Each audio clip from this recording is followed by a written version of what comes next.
माशा मरतबा से जो भी गैर मुसलमान लोग हैं, ये उन लोग लगता है कि मदरसे में ये लोग बस उर्दू और अरबी सीखते हैं, इसको इन लोगों को इंग्लिश में कुछ नहीं आता।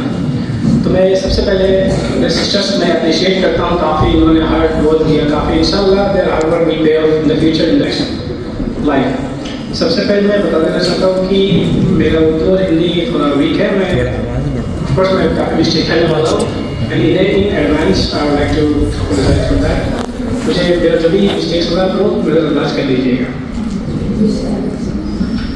मैं जैसे कि मैं अपना एक बैकग्राउंड देता हूँ कि मैं बचपन से बात पढ़ा इंग्लिश मीडियम में, और काफ़ी इस्लाम के अगेंस्ट में क्वेश्चन आते थे, इस्लाम के एतराज़ात, इस्लाम मुसलमान को दहशतगर्द हिजाब के खिलाफ जो काफ़ी सिस्टम में आज लोग लेक्चर पे टॉपिक को कवर किए। तो मैं देखने के बाद मैं खुद था कि क्या सच में इस्लाम ये चीज़ सिखाता है। थोड़ा आगे बढ़िए। तो मैं जाना जब प्रॉफिट मोहम्मद सल्लल्लाहु अलैहि वसल्लम इस्लाम के खिलाफ काफ़ी सारे सवाल आते हैं, मैं खुद से रिसर्च करना शुरू कर दिया, फिर मैं दावत फील्ड में चला गया, और मुझसे जितना होता है मैं किताबें पढ़ता हूँ, उलमा से कुछ भी जुड़े हुए हो, मुझे सवाल होते हैं, मैं उनसे पढ़ के सुन के फिर मैं उनका रिप्लाई करता हूँ। सबसे पहले कि आप लोग थोड़ा गौर से सुनिएगा, हर मुसलमान को फर्ज है, चाहे या मर्द हो या औरत हो, जो पहला आयत नाजिल हुआ था वो था इकरा, यानी पढ़। अल्लाह सुब्हानहू व तआला कुरान में सूरह जुमर सूरह नंबर 30 में आयत नंबर 9 में कहते हैं कि क्या आलिम और जाहिल क्या बराबर है, यानी इल्म जिसके पास है, जिसके इल्म में क्या वो बराबर हो सकते हैं, वो कभी नहीं। तो नमाज पढ़ते हैं कम से कम 17 बार अल्हम्दुलिल्लाह पढ़ते, सूरह फातिहा पढ़ते हैं, जिसमें पढ़ते हैं कि इय्याका नअबुदु व इय्याका नस्तईन, या अल्लाह हम तेरी इबादत करते हैं और तुझसे ही मदद मांगते हैं। तो आप तो बताओ, क्या इबादत बिना इल्म बिना नॉलेज के किया जा सकता है? अगर आपको दुआ पता नहीं है तो आप क्या शरीक करोगे, उस दुआ में क्या पढ़ोगे आप? एक हदीस है प्रॉफिट मोहम्मद सल्लल्लाहु अलैहि वसल्लम, वो ये बेसिकली कहते हैं कि नौफिल नमाज से बेहतर अज़ा को पसंद आता है इल्म हासिल करना, और इल्म हासिल करने के कई सारे फ़ायदे हैं। सबसे बड़े फ़ायदे ये हैं कि हदीस में आता है कि जब जन्नत का जो रास्ता होता है आपके लिए आसान बना दिया जाता है। जो इंसान घर से बाहर निकलता है इल्म हासिल करने के लिए, कि दुनिया में जितने भी क्रिएचर्स हैं, जहाँ तक कि समुद्र में जो मछलियाँ भी होती हैं, उनके मग़फ़िरत के लिए दुआ मांगते हैं। और एक चीज़, आप लोग काफ़ी नौजवान, अभी आपके पास टाइम है, कल जाके आपको शादी होगी, कोई जॉब करने जाएंगे बाहर, आप ठीक हो जाओगे, आप लोगों के पास टाइम नहीं बचेगा, आप रिस्पॉन्सिबिलिटी आपके ऊपर आ जाएगी, कई सारी जिम्मेदारियाँ आ जाएंगी। तो जितना से जितना हो सके आप लोग इल्म हासिल कीजिए। आप लोग पास उलमा है, शेख है, जो भी सवाल है उनसे कीजिए, दोबारा ये मौका आप लोगों के पास नहीं आने वाला। इब्न जौज़ी रहमहुल्लाह वो ये कहते हैं कि शैतान उस इंसान को बहुत जल्द भटका देता है जिसके पास इल्म कम होता है, और जैसे बताया कि इल्म हासिल करना हर मुसलमान पे फर्ज है। उसके बाद कि हम मुसलमान लोग, हमारा अपना इतिहास देखा जाए तो अब तो दुनिया में सबसे ज़्यादा किताब पढ़ने वाले हैं, और आज अफसोस हम सबसे कम किताब पढ़ने वाले हैं। इसका वजह क्या है? इसका रीज़न क्या है? क्योंकि हम लोग दीन और इस्लाम से दूर जा चुके हैं। अगर आप हिस्ट्री में देखोगे कि अंदलुस या फिर स्पेन हो गया, जैसे आप लोग सुनते हैं ना अमेरिका कितना बड़ा कंट्री है, इंग्लैंड बड़े बड़े, तो आप एक फातिमा ऑफ कोर्डोबा थी, वहाँ पे लगभग ये औरत 70 लाइब्रेरीज को मेंटेन करती थी, जहाँ पे 4 लाखों से ज़्यादा किताबें हुआ करती थी, और दुनिया से बड़े बड़े लोग बाहर से आते थे और यहाँ पे इल्म हासिल करते थे। साइंस हो गया, मेडिसिन हो गया, फिलोसॉफी हो गया, दीन इस्लाम, हर चीज़ के लिए। आज जो भी बहनें यहाँ पे तकरीर करने आई है, अगर मैं ये कहूँ कि ये लोग बस अभी आए खुद से तकरीर देना स्टार्ट कर दिए हैं, इससे पहले कोई प्रिपरेशन नहीं था। आप लोग कितने लोग मानोगे मेरे बात यकीन करोगे? कोई नहीं, क्योंकि इनके पीछे एक हार्डवर्क है। इनको पता है मैं क्या बोलने वाला हूँ, क्या नहीं बोलने वाला हूँ, कितने लोग सुनने वाले हैं, हो सकता है मिस्टेक हो जाएगा, डर रहता है, घबराहट रहती है, तो उस पर काफ़ी रिहर्सल करते हैं, प्रैक्टिस करते हैं। लेकिन किताब एक ऐसा चीज़ है जो इंसान किताब लिखते हैं 10 साल 20 साल 30 साल तक, पूरा एक्सपीरियंस, पूरा मेहनत लाकर आपको किताब शक्ल में दे दिया जाता है। सोचिए उस चीज़ को आप खुद से रिसर्च करते तो कितना टाइम लगता है, आपका कितना टाइम बचा। एक इमाम खतीब अल-बगदादी जिन्होंने किताब लिखा था तारीख़ बगदाद की, जो 27 वॉल्यूम में है, वो बहुत किताब पढ़ते थे। एक बार क्या हुआ कि वो बीमार पड़ गए और वो इंतकाल कर गए। जब लोग गए वहाँ पे देखने, तो जब इंतकाल हुआ, किताब पढ़ते पढ़ते सीने पे किताब है और वो इंतकाल कर गए हुए। यहाँ के हमारे जो साहब लोग, मतलब हिस्ट्री के जो भी बड़े बड़े स्कॉलर्स हैं, मुहद्दिस है, किताब पढ़ने में मतलब हर टाइम, इवन अगर वो लोग पेंसिल वो जो भी कट करते हैं ना, छीलते, वो टाइम को यूटिलाइज करते थे। इतना टाइम का इम्पोर्टेंस है।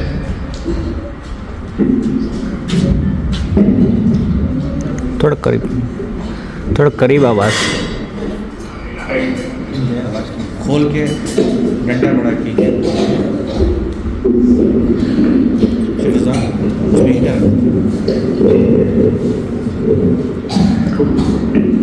ऊपर। हाँ।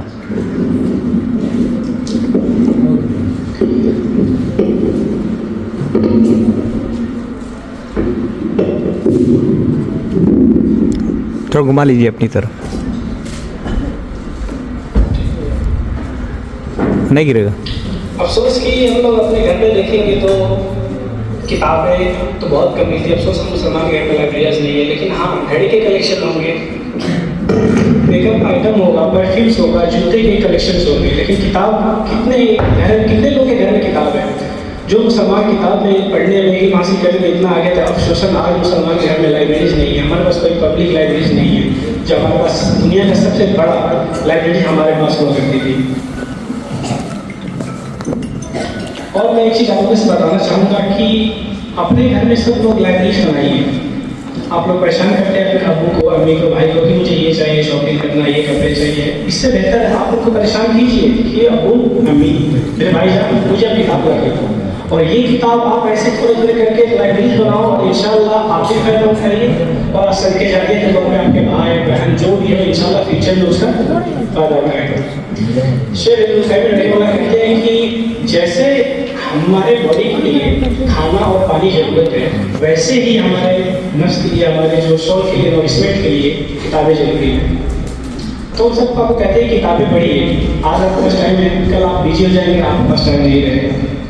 दूसरी बात कि हमारे प्राइम मिनिस्टर सुशीला काकी जो नेपाल की पहली प्रधानमंत्री हैं, अभी रिसेंटली काफ़ी चर्चा में आई थी प्रोपेगेंडा के खिलाफ कि मुसलमान के बारे में, औरतों के बारे में उनको अपडेट किया जाता है, उसको दफन किया जाता है। बहुत सारे ऐसे सवाल पूरे कंटिन्यू तो नहीं कर गया हुआ था।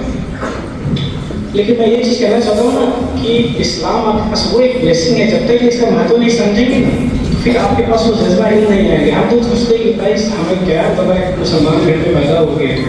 ऐसे कई सारे लोग हैं जो इस्लाम को स्ट्रगल करते हैं सीखने के लिए। अगर हम थोड़ा हिस्ट्री देखेंगे औरतों को कैसा कि आज हमारे पे सवाल करते हैं ना कि मुसलमान को अधिकार नहीं दिया जाता, उसको प्रॉपर्टी राइट नहीं है, उसको अप्रेस किया जाता है, ज़बरदस्ती बुर्का पहनाया जाता है, मुसलमान आतंकवाद है। ऐसे कई सारे जो टॉपिक्स हैं जो इस्लाम पे फेंका जाता है। और इस्लाम अभी का मजहब ऐसा है जिसपे सबसे ज़्यादा कोई टारगेट किसी रिलीजन को किया जाता है तो इस्लाम है। हम लोग हिस्ट्री देखेंगे, आप लोग को पता है कि दरिया ऑफ इग्नोरेंस यानी यौम जाहिलिया के टाइम में जब बच्चे पैदा होते हैं पता होता था कि लड़की है, उन्हें जिंदा दफना दिया करता था, उन्हें बहुत को टर्चर करते थे।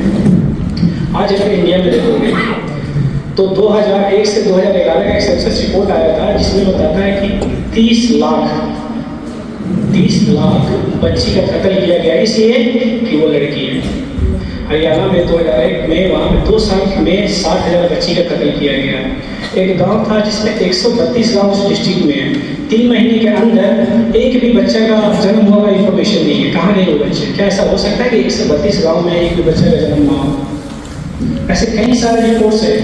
एक BBC का रिपोर्ट आया बेसिकली कि एक एमी विल्सन करके औरत थी, उन्होंने रिपोर्ट दिया, बोलते कि इंडिया में हर दिन 3000 एबॉर्शन कराए जाते हैं और एक गांव में 1000 बच्चे को इसलिए मार दिया गया कि वो लोग कहते थे कि बड़ी हो जाएगी, दहेज का इश्यू आएगा, इसको अगर बच्चे की शादी होगी तो लोग पैसे कहाँ से लाएंगे, उनको नमक, केमिकल, जब सोच के साथ करना पड़ा है कि कितनों बच्चे का गर्दन मोड़ को उसको मार दिया गया। इसीलिए अगर हम लोग सिविलाइजेशन पे जाएंगे, हमारे को तो कहते हैं ना कि मुसलमानों के औरतों में ये करते हैं, पुराना चिकाना बहुत ज़्यादा चीज़ है। अगर हम लोग ग्रीक सिविलाइजेशन पढ़ेंगे तो वहाँ पे बिहेवियर बहुत ज़्यादा था और औरतें को पता है क्या, उससे एक वुमेन टू एक तसव्वुफ इमेजिनेशन था कि औरतें हर प्रॉब्लम का जड़ है।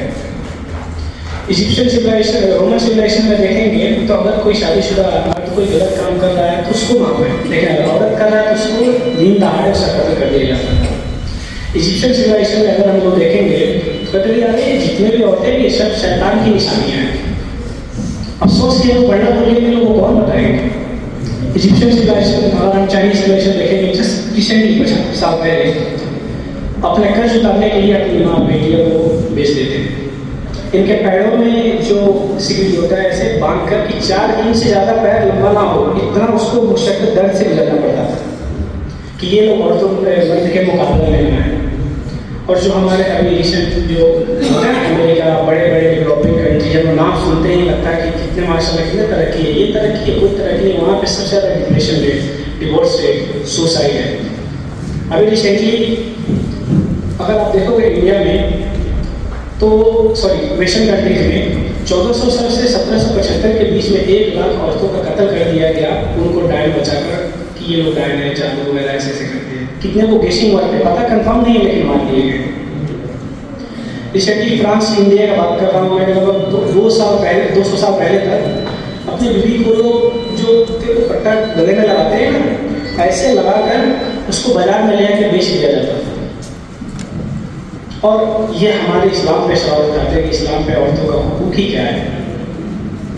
अगर देखिएगा कि ये लोग डिबेट करते थे, बड़े बड़े स्कॉलर्स थियोलॉजियंस लोग आके कि क्या ये औरतों के पास रूप भी होता है, क्या ये लोग इंसान भी है, मैं मजाक नहीं कर रहा, ये डिबेट करते थे कि क्या ये लोग इंसान है और क्या इनके पास रूप हो सकता है। मुसलमान पे कहते हैं कि वुमेन्स राइट नहीं है। इंडिया में हिंदुइज्म एक्ट के अकॉर्डिंग बताया गया है कि 1937 लगभग 80-90 साल पहले उन लोगों को राइट दिया गया कि ठीक है आप लड़की लोग आप अपने नाम पे प्रॉपर्टी कर सकते हो, अपने नाम पर रजिस्ट्री कर सकते हो। उससे पहले कोई तस्वीर नहीं था, कोई सिस्टम नहीं था। इंग्लैंड में, यूके में बस 200 साल पहले वो लोग अपने नाम पे रजिस्टर कर सकते, उससे पहले कुछ नहीं था। देखते बड़े बड़े फिलोसोफर एरिस्टोटल नाम को कोई सुने होंगे, सोक्रेटिस सुने होंगे, डार्विन तो ये कहते हैं कि कंपेयर करते हैं मर्द और औरत में, औरत का अकल इंटेलिजेंस हर चीज़ में मर्द से कम है। इस पर तो कोई सही डार्विन जो हमारे स्कूल में पढ़ाया जाता है, इनको अपना रोल मॉडल माने जाते हैं। सोक्रेटिस जो बहुत बड़े फिलोसोफर हैं, वो ये कहते हैं कि जो औरतें हैं ना, ये एक ट्री को क्या बोलते हैं, पेड़। हाँ, ये बहुत पॉइजनस जहरीला पेड़ है। औरत एक जहरीला पेड़ है, देखने में माशाल्लाह बहुत खूबसूरत है, लेकिन जो भी चिड़िया आकर इसमें से कुछ फल खाए वो मर जाते हैं, यानी उसको जहर से कंपेयर किया जा रहा है।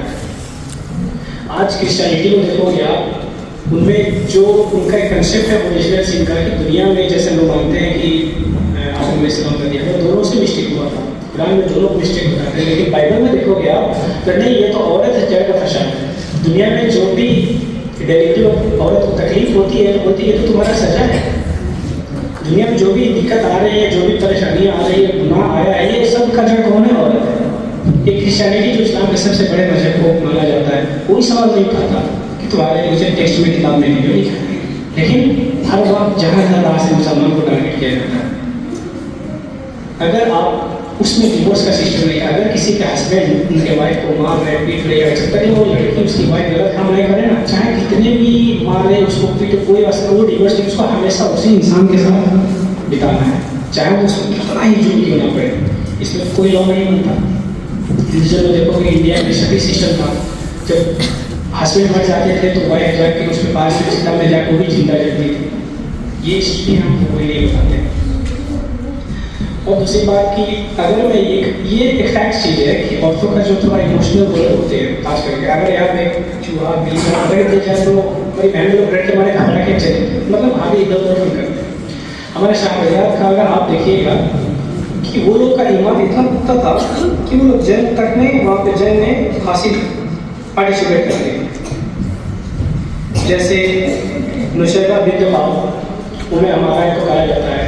ये जंगे बहुत में क्या होता था कि वो उनके 2 लड़के और उनके हस्बैंड भी जंग कर रहे हैं। प्रॉफिट मोहम्मद सल्लल्लाहु अलैहि वसल्लम को जब इस रिवर ने वो काफिरों ने घेर लिया था, तो ये जब उसको पता चला कि प्रॉफिट मोहम्मद सल्लल्लाहु अलैहि वसल्लम को कत्ल भी कर सकते हैं, ये तूफान फौरन जाके एक हाथ में तलवार दूसरा हाथ में सिर लेके मुकाबला कर दिया। ये इनके पास इतना फियरलेस, इतना इनके पास जज्बा था। और प्रॉफिट मोहम्मद सल्लल्लाहु अलैहि वसल्लम कहते हैं कि मैं जिस दिशा में भी देखूँ, इधर देखो उधर देखो, ये उम्मे अम्मारा रज़ियल्लाहु अन्हा तो मैं इसको पाता था। और ये बैटल में उनको 12 से 13 बहुत बड़े बड़े खरोच और इंजरीज आ गए थे। बाद में फिर उनके बेटा को भी यहाँ पे बहुत सारा तकलीफ हुआ। जब बाद में बेहोश होकर तो होश में आई तो बोले कि क्या मेरे नबी साहब सल्लल्लाहु अलैहि वसल्लम सही हैं, मिलाओ अपने बेटे अपने हस्बैंड डालना। फिर किसका हाथ पूछ रहे हैं? आले मोहम्मद सल्लल्लाहु अलैहि वसल्लम। अगर आप ऐसे ही देखा तो मैं सुना जो बैटल ऑफ हुनैन हुआ था उसमें जो डिस्बिलीवर काफी आके उनको मार रहे थे, तो ये स्पीयर को भाला डर कैसा है उसको पेट में गोद के उसको मार दिया। इतने लोग जो डरते नहीं थे, इनके पास ऐसा ईमान कुरान का हदीस का ऐसा ताकत था कुरान का कि किसी से नहीं डरते थे। और आजकल देखो हमारी माँ बहनें, ये नेचुरल चीज़ मैं मानता हूँ इस चीज़ को। सुफैया बिन अब्दुल मुत्तलिब जो प्रॉफिट मोहम्मद सल्लल्लाहु अलैहि वसल्लम की फुफू थी, जब जंगे खंडक हो रहा था तो काफिरों ने अपने एक स्पाई के एजेंट को भेजा कि जाओ पीछे का दायरा करके देखो कि कितने लोग हैं। वहाँ पे पीछे जब जंग होता था तो मर्द हजरत सहाबा लोग आगे होते थे और ये लोग पीछे होते थे। जहाँ पे देख रहे इजाज़त लेने के लिए तो ये प्रॉफिट मोहम्मद सल्लल्लाहु अलैहि वसल्लम जहाँ वो जाकर उनका कत्ल कर देते हैं। देखिए माँ का रोल जैसे कहता है ना कि एजुकेशन सबसे बेस्ट एजुकेशन अगर कोई दे सकता है, माँ का जो है वो बच्चा का एजुकेशन अगर कोई दे सकता है तो वो माँ है। ऐसे कहावत है ना कि मदर से कुछ करके। आप देखो इस्लाम में बड़े बड़े मुहद्दिस, बड़े बड़े स्कॉलर्स, इमाम बुखारी, शेखुल इस्लाम इब्न तैमिया, इमाम शाफी, शेख बिन बाज, बड़े बड़े स्कॉलर थे। इनके पीछे कौन थे? इनकी माँ थी। और आजकल हमारे माँ को देख लो, अपने बच्चे को बोलते बेटा तुम टिकटॉक बनाओ, हम यहाँ पे आपका वीडियो शूट करेंगे। कितनी मतलब कितने अजीब है ना, जो मुसलमान जिसका फर्ज था कि अच्छे जनरेशन को आप लोग बहुत बड़ा समझ के अगले जनरेशन को पढ़ाना। अगर आप लोग ये हासिल नहीं करोगे, अगर आप लोग किताबें नहीं पढ़ोगे तो फिर कौन हमारे जनरेशन को समझाएगा क्या हालात है क्या हालात है। आजकल फितने से मैं बचपन से बात कर रहा हूँ, बाहर कितने ज़्यादा फितने हैं आप लोग तस्वुर भी नहीं कर सकते। हो सकता है आप कहीं सोशल मीडिया पर देखे हो, मैं इंशाल्लाह इसके बारे में थोड़ा जिक्र करूँगा।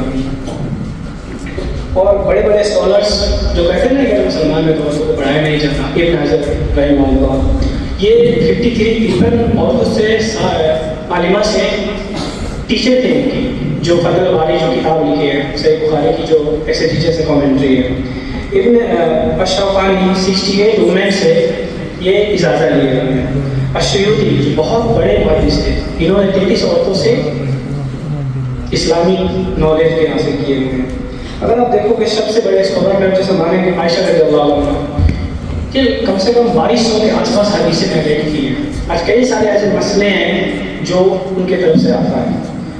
एक इमाम अशयूती किताब लिखे हुए जिसमें ये कहते हैं कि आयशा रज़ियल्लाहु अन्हा किताब लिखी है जिसमें आयशा रज़ियल्लाहु अन्हा दूसरे सहाबा को करेक्ट करें कहाँ कहाँ पे आप मिस्टेक किए, इतने इल्म के थे। आयशा बिन साद बिन अबी वक्कास ये काजी थी, स्कॉलर थी और इमाम मलिक की टीचर। इमाम मलिक कितने बड़े ग्रेट स्कॉलर थे। एक वाक़या बताता हूँ कि इनके जब दर्स होता था तो किसी को डिस्टर्ब ना हो, और स्नीजिंग सीखना भी होता था कि लोग बाहर जाके सीखते थे, किसी को डिस्टर्ब ना हो। इतने कॉन्सेंट्रेशन से लोग इस्लाम को सीरियस लेकर पढ़ाया करते थे। आज इस्लाम एक बात बताइए कि इस्लाम में जितने एतराज़ आ रहे हैं, क्या हम लोगों को बुरा नहीं लगता? हमारे नबी सल्लल्लाहु अलैहि वसल्लम आयशा रज़ियल्लाहु अन्हा इस्लाम पे जो भी एलिगेशन लगाता है सबको बुरा लगता है। तो क्या ये जिम्मेदारी सिर्फ आलिम की है कि हाँ वो तो मौलाना साहब हैं वही कुछ करेंगे, हम तो बस ऐसे बैठे पड़े? नहीं, हर मुसलमान पे फर्ज है कि आपसे जितना हो सके आप दावत का काम कीजिए। बस मतलब ये नहीं कि हम उसको पकड़ेंगे आपको छोड़ देंगे। हर इंसान को बस मतलब पकड़ेंगे, तुमसे जितना सलाहियत थी तो क्या तुमने उसमें कंट्रीब्यूट की? आज एक इंग्लिश गान है सही इंटरनेशनल बोलती है, दुनिया में सबसे ज़्यादा माना जाता है उसको ऑथेंटिक ऑफिशियल सऊदी अरबिया से पब्लिश हुआ है। ये कुरान किसने ट्रांसलेट किया? 3 औरतों ने जो क्रिश्चियन औरतें थी। इन्होंने सऊदी आया, इस्लाम को पढ़ी, इस्लाम एक्सेप्ट की, मुस्लिम बनी और ये किताब कुरान को ट्रांसलेट की इंग्लिश में। आज एक बात बताइए कि अगर मैं आपको बोलूँ बाहर जाने पे लोग हैं आपको अटैक कर सकते हैं, आपको मार सकते हैं, आप में से किसी को भेजूँ तो आप बाहर जाइए कोई लोग? आज इस्लाम में सबसे वर्ल्ड फर्स्ट रिलीजन इस्लाम है। बोलते हैं हर जगह मिसकंसेप्शन है औरतों के बारे में। अगर इस्लाम इतना ही औरत को ऑपरेट कर रहा है तो फिर 2/3 यानी 100 पर हर 100 में से 75 जो इस्लाम कबूल कर रहे हैं वो औरतें, वीमेन है। अगर सच में इतना ऑपरेट किया जाता तो क्या वो लोग इस्लाम कबूल करते? आज कई सारे इंटरव्यूज हैं वो लोग ये बोलते हैं कि इस्लाम में जो सेफ्टी, जो मोडेस्टी, जो हया है, जो प्रोटेक्शन है, जो लोग सेफ कर रहे हैं, कोई धर्म, कोई रिलीजन, कोई आइडियोलॉजी, कोई सिविलाइजेशन नहीं मिला जो हमें इस्लाम में मिलता है। लेकिन ये चीज़ बताएगा वो तो खुद पढ़ के इस्लाम में करता। अफसोस हमारे मुसलमान घर में, हाँ भाई तो मुसलमान बन गए हुए हैं, बच्चे को बाहर भेज दो, बाहर जो भी फालतू चीज़ वो करते हैं उनको इस्लाम को तो बस हम मुसलमान बन गए ना, इतना बड़ी सी चीज़ फॉर नहीं हो, मुझे जन्नत मिल जाएगा, मैं मुसलमान को फाइनली नहीं, मुझे जन्नत में जाना है, इसको ग्रांटेड ले लेते हैं। जैसा मैं सिस्टर में हिजाब पे काफ़ी माशाल्लाह बहुत अच्छी तकलीफ दी है। देखिए ये जो सिस्टम है हमारे में नहीं है। हिजाब का हिंदुज़म में, क्रिश्चियनिटी में, ज्यू में, अगर आप देखोगे सिक्का जी जो हिंदुज़म के ऊपर प्रोमिनेंट फिगर माने जाते हैं, सर से पाँव तक ढके होते हैं। आज हरियाणा में आप जब जाइएगा वहाँ पे पल्लू है, वहाँ पे तो कोई सवाल नहीं करता कि आप लोग अपना चेहरा क्यों छुपाते हो। क्रिश्चियनिटी में यहाँ तक इतना बड़ा कमांड किया गया हुआ है कि अगर औरत अपने सर को नहीं छुपाओगे ना, उसके बाल को सर को मूंद दिया जाएगा। इस्लाम में तो ऐसा नहीं है कि हाँ भाई तुम हिजाब नहीं बनोगे तो आपका सर का जो बाल है मूंद दिए जाएंगे। लेकिन कुछ तो कोई सवाल उठाता है कि भाई तुम्हारे क्रिश्चियनिटी में हुई है, तुम्हारे रिलीजन में हुई है, क्यों? क्योंकि बात वही आता है कि हम लोग पढ़ना भूल गए हैं। हम लोग बताना बोलो तो खुद को नहीं पढ़ते। बस वो लोग कितने ज़्यादा ऐसे जो इस्लामोफोबिक इस्लाम को अटैक करते हैं, इस्लाम कुरान हदीस जो बहुत मेहनत करते हैं, इसलिए नहीं कि मुझे हिदायत मिले, इसलिए कि मैं इस पर अटैक कर सकूँ, नौजवानों को पढ़ सकूँ, इसको डेविएट कर सकूँ मैं। ये तो हमारा फ़ायदा ना एज ए मुस्लिम कि हमें पढ़ना, इस्लाम का पैगाम आगे तक ले जाना जितना हो सके उतना।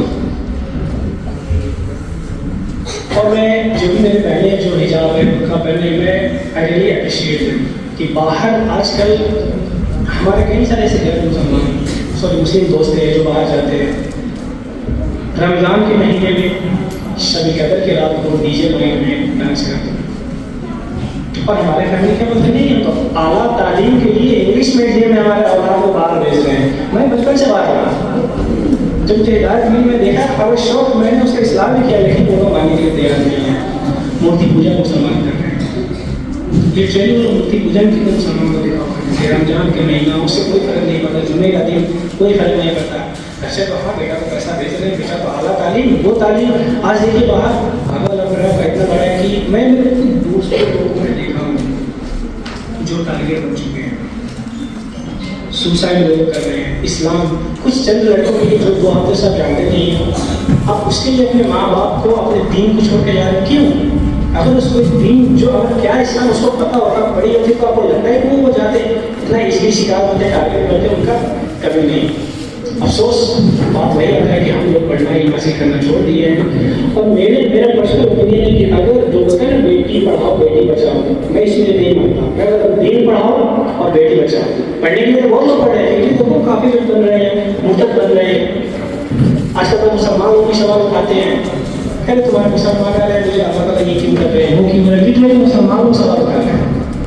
क्या तुलना देखो यार ऐसे नहीं होना चाहिए। अपने अकल को ज़्यादा तरजीह देते हैं उसने किसी को उस कुरान पे लगता है कि हम तो बहुत बड़े लिखे हो चुके हैं।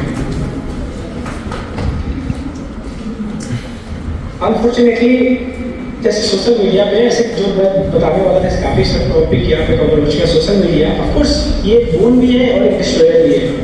हर चीज़ का एडवांटेज डिसएडवांटेज होता है। अगर आपको फ़ोन दे दिया जाए, आपको इल्म ना हो तो पानी में डाल दोगे, आपको पता नहीं कि वाटर प्रूफ है। इल्म है और किस चीज़ में लग रहा है तो उसको ज़्यादा बेहतरीन से आप यूज कर सकते हो। सोशल मीडिया वल्लाही एक बहुत बड़ा ब्लेसिंग है मुसलमानों के लिए कि आज इस दुनिया में क्या क्या चल रहा है हम सब चीज़ पता कर सकते हैं। लेकिन अफसोस इस्लाम से दूर अगर हो गए, सोशल मीडिया कुछ भी अच्छी चीज़ दे दी आप उसको यूज करना नहीं सीख पाओगे।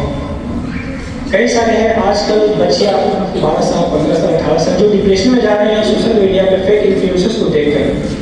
मेंटालिटी वो लोग का मेंटल डिस्टर्बेंस हो रहा है, विकास नहीं होना। मैं गौर का ये बात कर रहा हूँ, मुझे नाम नहीं पता कौन है, टिकटॉक बनाते हैं, अपनी वाइफ को लेकर टिकटॉक बना रहे हैं। कई सारे अपने मुसलमान फैमिली को देखा हूँ, अपने दोस्तों को देखा हूँ कि माँ टिकटॉक बना रही है, सोशल मीडिया में डाल रही है, माशाल्लाह सुभान अल्लाह ऐसे ऐसे। ये सुना है पर मैंने कभी मैं विटनेस किया इस चीज़ों को, मैं अपने आंखों से देखा हूँ। कमेंट आ रहा है कि हाँ मेरी बहन का इतना सब्सक्राइबर हो गया, इतना फॉलोअर हो गया, और ये धीरे धीरे जाते जाते बिहार की तरफ जाते हैं। इस्लाम जैसे मैं बताया कि सबसे ज़्यादा अगर मिसकंसेप्शन किसी रिलीजन के बारे में है तो वो इस्लाम। हालांकि इस्लाम सेकेंड लार्जेस्ट ग्रोइंग रिलीजन है, सबसे फास्टेस्ट ग्रोइंग रिलीजन है, उसके बावजूद इस्लाम क्यों अटैक कर रहे हैं?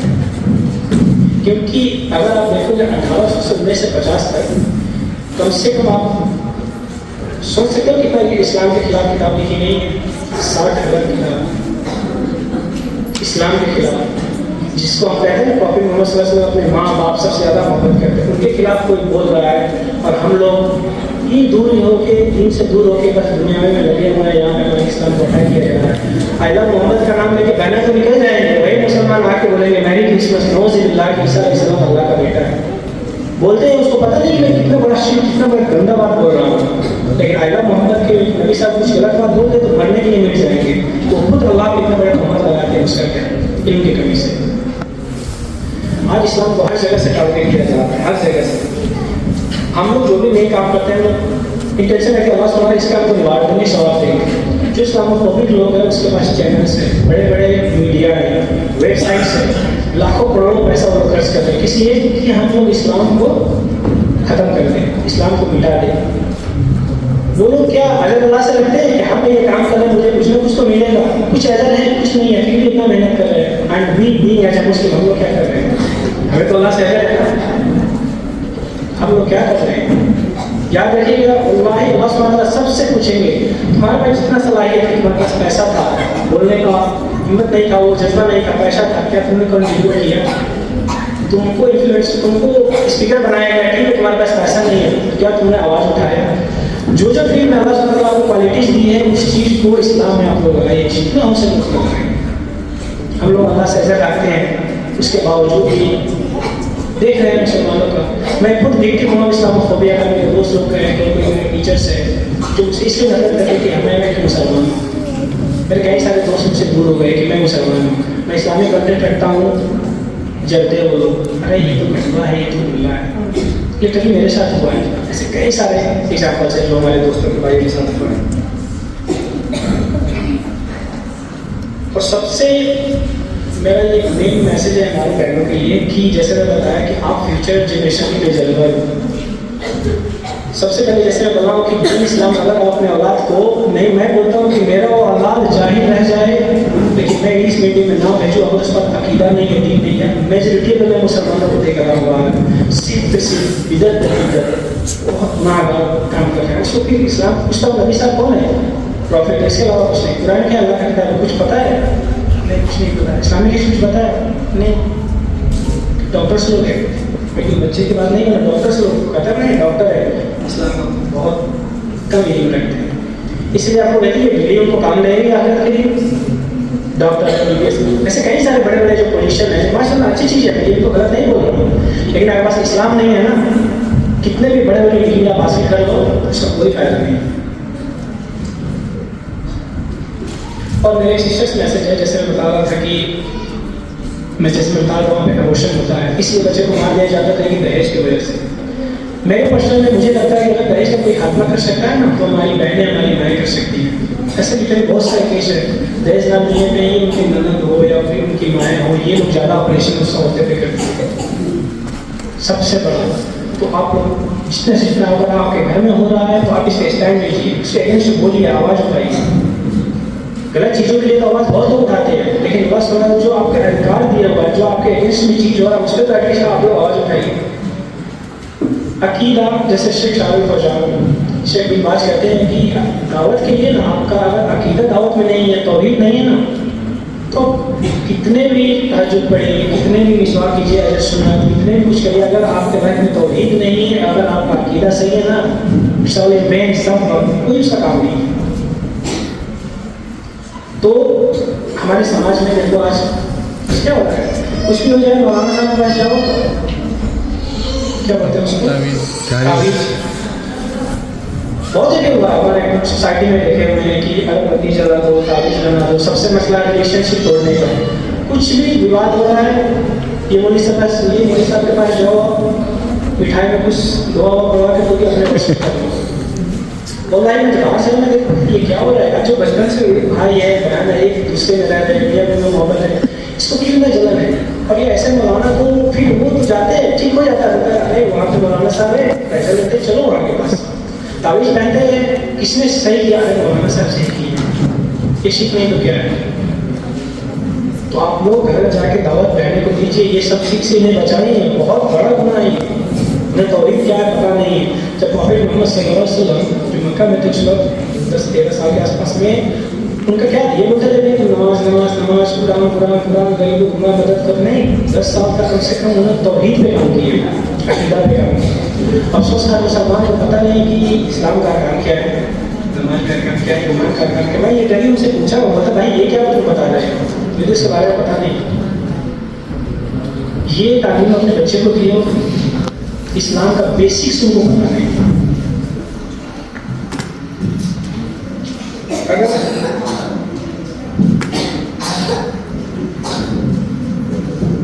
एक मैं बात जॉब कर रहा था तो एक सिस्टर थी 40 साल की उम्र की थी। डिटेल में उनसे पूछा, वो बरेली टाइप थी। मैं उनसे पूछा कि आप नमाज पढ़ते थे कभी पढ़ता हूँ? ऐसे में पूरी डिस्कशन हुआ, मैं उसको मोटिवेट कर रहा था दीन आने के लिए। तो बोले क्या मैं अल्लाह सच में उठाएंगे? मुसलमान होकर उसको डाउट है कि क्या अल्लाह सुब्हानहू व तआला में सच में उठाएंगे? एक और एग्जाम्पल देता हूँ कि बगदाद में जो मंगोल्स का आप लोग नाम सुने होंगे, वो लोग ऐसे आदमी थे जहाँ पे जाते थे कत्ल खून की नदियाँ बहाते। मुसलमान को उस वक्त 60,000 मुसलमानों को कत्ल कर दिया। और जिन लोगों के पास दीन नहीं है तो जो दिन में वही करते थे, महीनों हफ्तों तक नहीं नहाते थे, उनके बदन से बदबू आती थी, जुए पड़ते थे।